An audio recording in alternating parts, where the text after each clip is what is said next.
오늘 같이 기도한 말씀 가지고 넘어지는 우리를 일으켜 세우시는 하나님의 제목으로 하나님의 말씀을 전하고 피차 은혜를 받기를 간절히 소원합니다. 술집 사장 아들로 태어나서 밑바닥 인생을 살았던 한 남자가 있습니다. 그는 어려서부터 보는 것이 죄이고 듣는 것이 죄이고 사는 모습이 죄였다고 합니다. 그의 아버지는 밤낮으로 술에 취해서 온 집안을 엉망진창으로 만들었습니다. 그가 중학교 때 그의 아버지가 남긴 재산 없이 갑자기 세상을 떠났습니다. 모든 빚을 갚고 보니 빈손이 되었다고 합니다. 그때부터 그는 인생을 방황하기 시작했습니다. 사람들을 증오합니다. 입을 벌리면 시작부터 끝까지 욕만 합니다. 불로 세상을 불태워버리고 싶었다고 합니다. 그가 저 여러분에게 이렇게 고백합니다. 스크린 보시기 바랍니다. 집 한 칸 없이 주민등록증도 없는 사람들이 사는 뒷골목에 내동정이 쳤습니다. 그것은 술, 살인, 마약, 음란이 전혀 뉴스거리가 되지 않는 매일 일상이 되는 그런 곳이었습니다. 그 당시 저는 자살할 이유가 충분하다고 생각했습니다. 술집 아들이라는 부끄러운 혈통, 지긋지긋한 가난, 중학교 중퇴라는 학력 등 전부 저에게는 자살할 이유였습니다.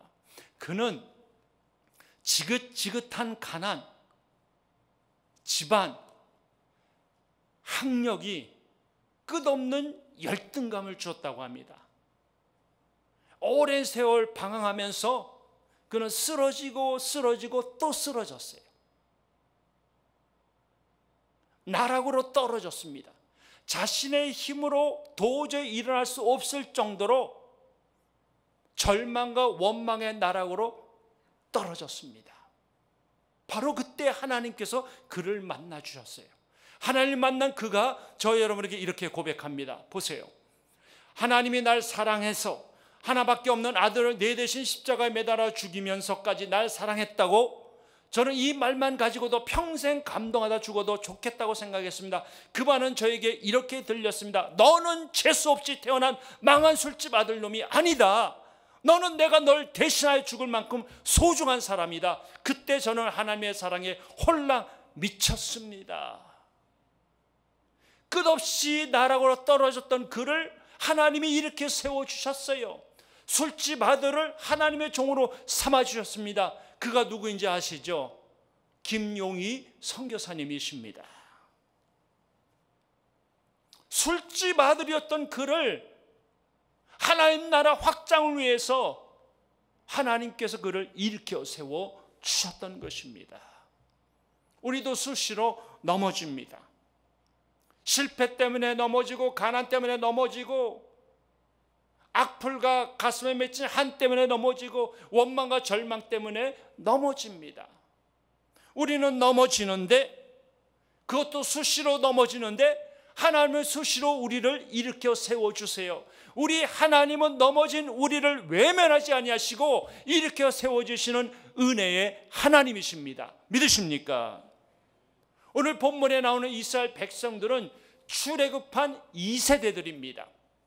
저들의 부모 세대인 출애굽 1세대들은 하나님과 하나님의 기적을 수없이도 많이 경험했지만 조그만 문제만 생기면, 뜻대로 되지 아니하면 하나님을 원망했고, 지도자 모세를 원망했고, 더 나아가서 하나님의 뜻을 거역했습니다. 그 결과 출애굽 1세대들은 모두 다 약속의 땅에 들어가지 못하고 광야에서 죽었어요. 출애굽 1세대들 중에서 여호수아, 갈렙, 그리고 2세대들만이 하나님이 약속하신 가나안 땅에 들어갈 수 있었던 것입니다. 지금 출애굽 2세대들이 광야 40년 이 끝자락에 와 있습니다. 이제 요단강을 건너서 약속의 땅에 들어갈 일만 남았습니다. 그런데 불행하고도 저들이 출애굽한 1세대 부모 세대처럼 지도자를 원망하고 하나님을 원망합니다. 곡식도 없고 무화과 포도, 석류도 없고 마실 물도 없고 우리 짐승이 죽게 되었습니다. 끝없이 지도자를 원망했어요. 저들의 부모 세대가 하나님을 원망했듯이 저들도 하나님을 원망하고 지도자를 원망합니다. 하나님을 원망했던 1세대들에게 은혜를 베푸신 하나님께서 하나님과 지도자를 원망하는 2세대들에게도 은혜를 베풀어 주십니다. 도대체 어떤 은혜일까요? 11절 말씀 보시기 바랍니다. 모세가 그의 손을 들어 그의 지팡이로 반석을 2번 치니 물이 많이 솟아나므로 회중과 그들의 짐승이 마시니라. 하나님께서 저들의 갈증을 해소시켜 주셨습니다. 왜 이것이 은혜일까요? 반석에서 물을 내는 것은 자연적인 현상이 아닙니다. 저들의 노력의 결과도 아닙니다. 이것은 반석에서 물이 나는 이 사건은 초자연적인 현상이고 하나님의 기적입니다. 하나님이 저들에게 특별하게 베풀어 주신 하나님의 은혜입니다. 저들이 하나님의 은혜 가운데 반석에서 나온 물을 마시고 갈증을 해소하고 다시 일어나서 약속의 땅을 향해서 전진할 수 있었던 것입니다. 하나님은요, 연약해서 넘어진 우리를 절대 외면하지 않습니다. 다시 일어날 은혜를 주십니다. 근데 다시 은혜를 주시는 하나님의 은혜를 당연시 여기면 안 된다는 것입니다. 나는 수시로 넘어져도 하나님은 수시로 나를 일으켜 주실 거야. 나는 툭하면 원망해도 하나님이 나에게 은혜를 주실 거야 라고 착각하면 안 된다는 것입니다. 원망했던 출애굽 1세대들은 다 광야에서 죽었다는 사실을 잊어서는 아니 됩니다. 사랑하는 성도 여러분, 약함과 악함은 다릅니다. 우리 하나님은 우리의 약함, 연약함을 아시지만 원망하는 습관, 수시로 원망하는 이 습관, 이 악함을 용납하진 않습니다. 우리 하나님은 하나님이 일으켜 세워주신 하나님의 은혜를 당연시 여기시는 것을 용납하지 아니한다는 말씀입니다. 우리 하나님은 넘어지는 우리를 외면하지 아니하시고 은혜를 베풀어 주셔서 일으켜 세워주십니다. 우리를 다시 일으켜 세워주시는 하나님이 우리에게 주시는 기회가 있습니다. 무슨 기회를 주실까요? 2가지 기회입니다. 첫째는 원망이 아니라 신앙을 유산으로 남길 기회를 주십니다. 원망은 해로운 바이러스와 같습니다. 출애굽 1세대들이, 부모 세대들이 원망이란 바이러스로 출애굽 2세대들, 자녀 세대들을 감염시켰습니다. 원망은 독화살과 같습니다. 원망이나 독화살에 맞으면요, 몸과 마음과 영혼이 병듭니다. 원망은 나쁜 습관입니다. 원망이 원망을 낳고 원망하는 사람은 항상 원망합니다. 우리가 불행해서 원망하는 것이 아니라 원망해서 불행해지는 것입니다. 한번 따라하세요. 우리가 불행해서 원망하는 것이 아니라 원망해서 불행해지는 것이다. 끝없이 원망하니까 불행해지는 것이에요. 어느 목사님이 이런 말을 했습니다. 원망은 나쁜 습관입니다. 원망하는 사람은 천국에 가서도 원망할 것입니다. 여기가 왜 이렇게 편안하지? 끝없이 원망한다는 것입니다. 사랑하는 성도 여러분, 특별히 부모님들이요, 자식은 부모 앞에서 배우지 않고 부모의 뒷모습에서 배운다는 말을 잊지 마시기 바랍니다. 부모의 뒷모습을 보고 배워요. 부모가 원망하면 자식도 원망합니다. 그렇기 때문에 우리는 자녀들에게 원망의 나쁜 습관을 유산으로 남기면 안 되고요, 어떤 상황에서도 하나님을 의지하는 신앙을 유산으로 남겨야 합니다. 신앙으로 잘 자란 아들이 대학을 졸업하고 군대에 갔습니다. 그런데 그 아들이 군대에서 악질 고참을 만났습니다. 이 아들은 어렸을 때부터 천식을 알았는데 그 사실을 알은 고참이 일부러 그를 괴롭혔다고 합니다. 매일 아침마다 아침 식사 전에 완전 무장시키고 군병장을 한 바퀴 돌게 했다고 합니다. 천식을 알은 이 아들이 완전 무장하고 이 연병장을 한 바퀴 돌면요, 너무나 힘들어서 아침 밥을 삼킬 수 없었다고 합니다. 그 모습을 본 고참이 식사 시간이 끝났다고 밥을 치우라고 해서 아침 밥도 제대로 먹지 못했다고 합니다. 휴가가 나온 아들이 어머니에게 이 사실을 알렸어요. 어머니는 이 고참이 너무나 원망스럽고 고생하는 아들이 너무나 그 아들을 바라볼 때 속상했지만 어머니가 아들에게 이렇게 타일렀다고 합니다. 아들아, 무슨 일을 당해도 대적하지 말고 하나님을 믿는 믿음으로 순종하라. 내가 너에게 한 가지를 약속하겠다. 네가 아침마다 연병장을 한 바퀴 돌 그 시간에 내가 일어나서 너를 위해서 기도해 주겠다. 그리고 이 어머니는 아들이 매일 아침마다 완전 무장하고 연병장을 한 바퀴 돌 때마다 그 시간에 일어나서 하나님께 간절히 기도했다고 합니다. 2달 후에 아들에게서 편지가 날아왔습니다. 첫 마디가 할렐루야입니다. 아들은 2달 동안 연병장을 돌고 나서 천식이 사라졌다는 거예요. 연병장을 돌면서 너무나 감사하고 감격해서 엉엉 울었다고 합니다. 내친 김에 고참에게 가서 내가 천식을 알았는데 당신이 나를 고쳐주었다며 경례까지 했다고 합니다. 고참이 너무나 미안해서 그 후로 그를 괴롭히지 않았다고 합니다. 사랑하는 성도 여러분, 만일 이 어머니가 이 고참이 너무나 원망스럽고 고생하는 아들을 생각할 때 너무나 마음이 상해서 군대로 달려가서 이 고참 상사에게 따졌다면 어떤 일이 벌어졌을까요? 이 아들이 남은 군대 생활을 편안히 할 수 있었을까요? 이 아들이 천식을 고칠 수 있었을까요? 그리고 무엇보다도 이 아들이 어머님의 기도를 응답하시는 하나님의 축복을 경험할 수 있었을까요?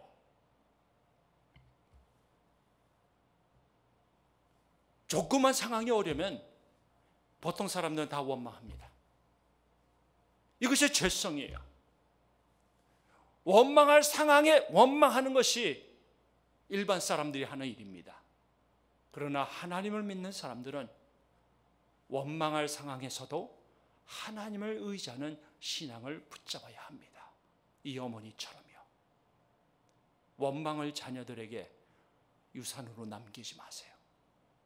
원망은 나쁜 습관입니다. 해로운 바이러스입니다. 독화살입니다.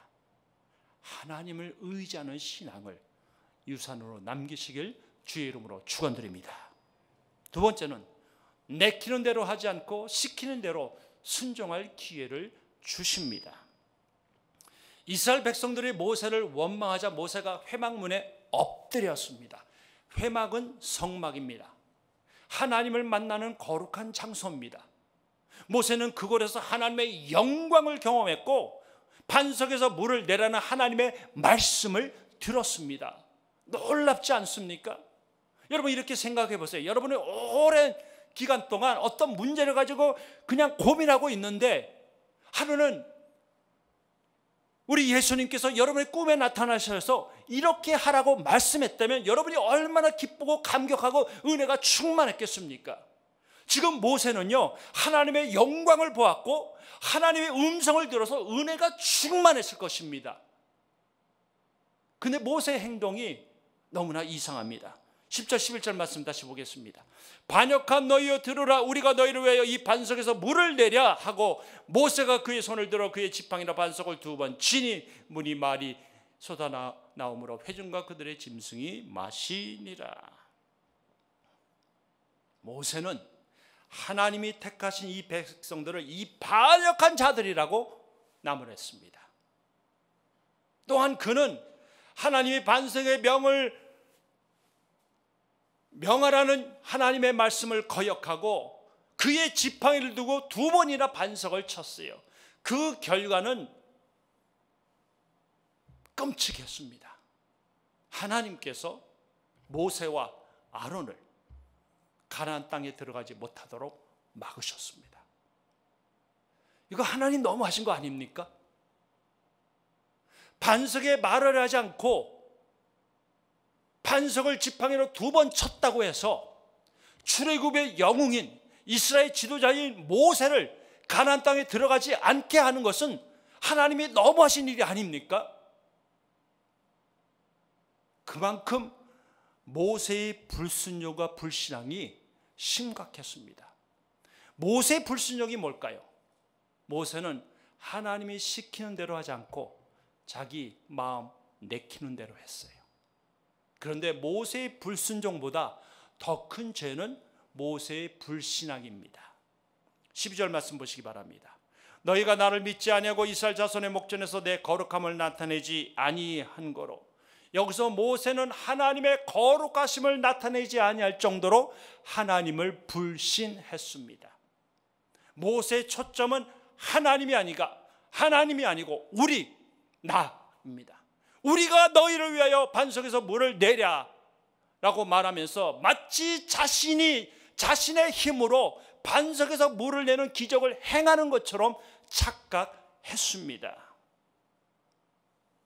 마치 자신이 기적의 제공자라고 착각했어요. 그래서 그는 시키는 대로 하지 않고 내키는 대로 일을 진행했어요. 자기 기분 내키는 대로 반석을 쳤던 것입니다. 하나님의 거룩하심을 드러내지 않고 하나님의 영광을 가리웠습니다. 하나님을 안 믿는 것이 불신앙이죠. 하나님을 믿으면서도 불순종하는 것도 불신앙입니다. 다시 말씀드립니다. 하나님을 믿지 않는 것이 불신앙이라면 하나님을 믿는다고 하면서 내 마음대로 사는 것도 불신앙이라는 말씀입니다. 내 기분 내키는 대로 사는 것이 불신앙이고 하나님이 아니고 내가 한 것으로 착각하는 것도 불신앙이고 하나님의 영광을 가리는 것도 불신앙입니다.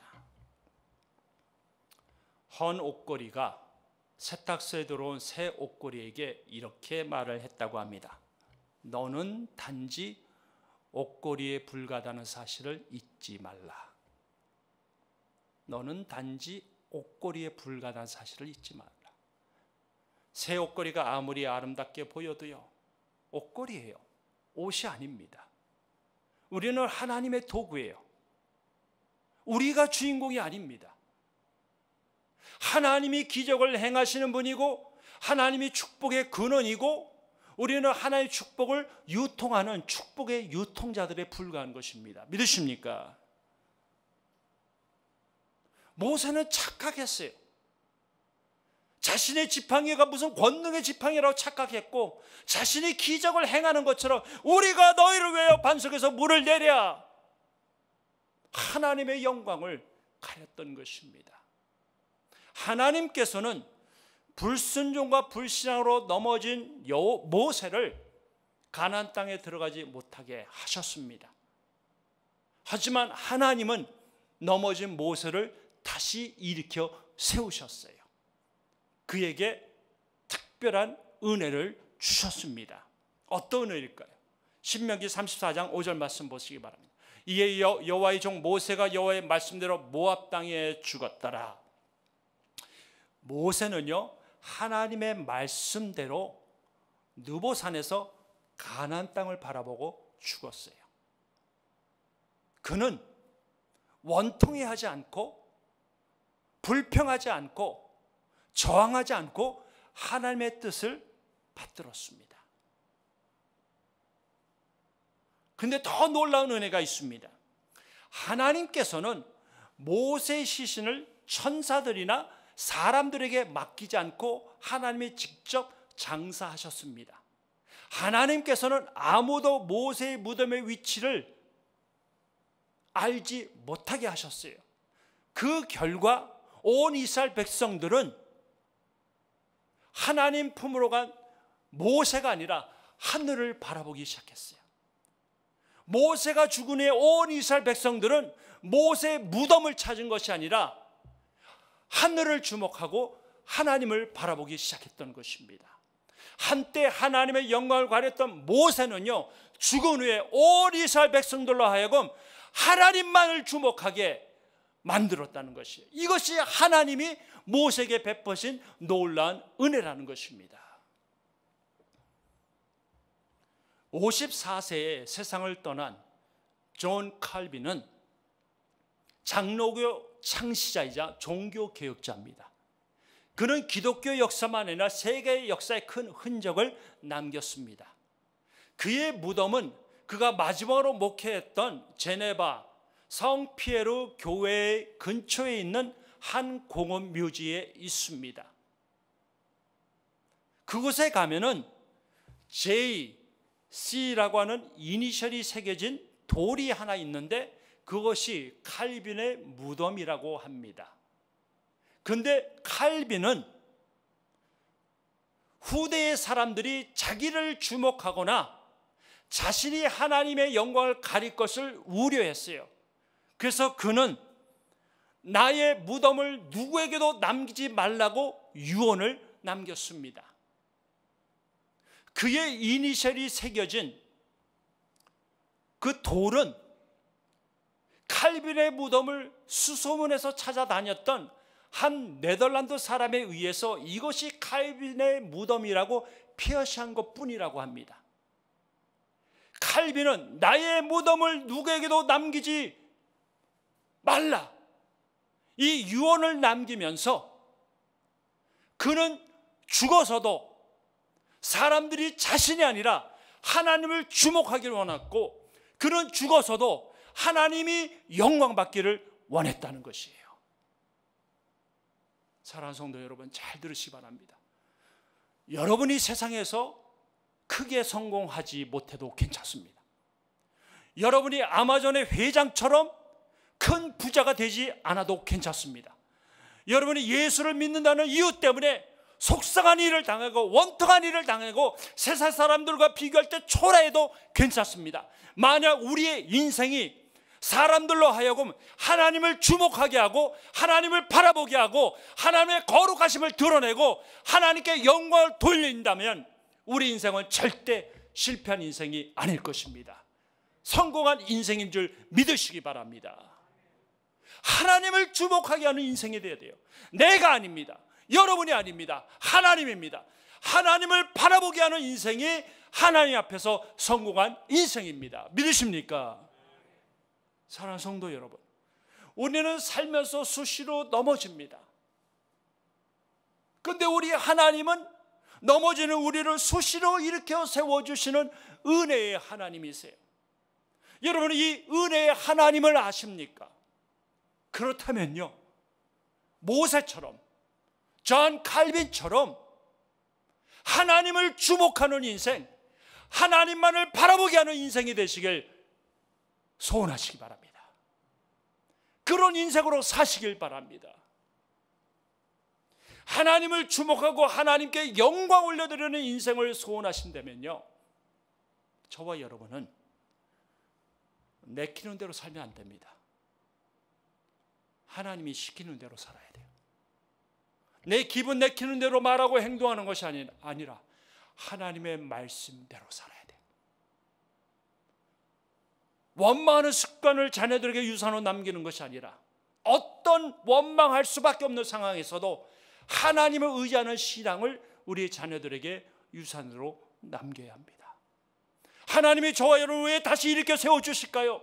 왜 하나님이 그렇게도 자주 넘어지는 우리를, 때로는 정말 우리가 우리 자신을 바라보도 너무나 속상한데 내가 이 정도밖에 되지 않는가, 너무나 내 자신의 신앙의 현주소에 나 자신도 실망하고 절망하는데 그런 하나님이 나를 외면하지 아니하시고 다시 일으켜 세워주시고 나에게 은혜를 주신다면 왜 나에게 은혜를 주실까요? 이제부터는 하나님이 말씀하는 대로 살라고 기회를 주시는 거예요. 이제부터는 원망의 줄을 끊어버리고 신앙의 줄 붙잡고 살라고 기회를 주시는 것입니다. 우리는 넘어집니다. 그러나 우리 하나님은 우리를 절대 외면하지 않습니다.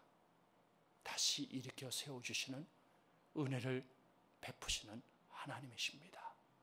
그 하나님 앞에 서시고 그리하여서 모세처럼 잔 칼비처럼 하나님을 주목하는 인생, 나는 가도 후세대들이 하나님만 바라보는 인생, 하나님의 거룩하심을 경험하는 사람들이 우리를 통해서 구름대같이 나오기를 주의 이름으로 축원드립니다.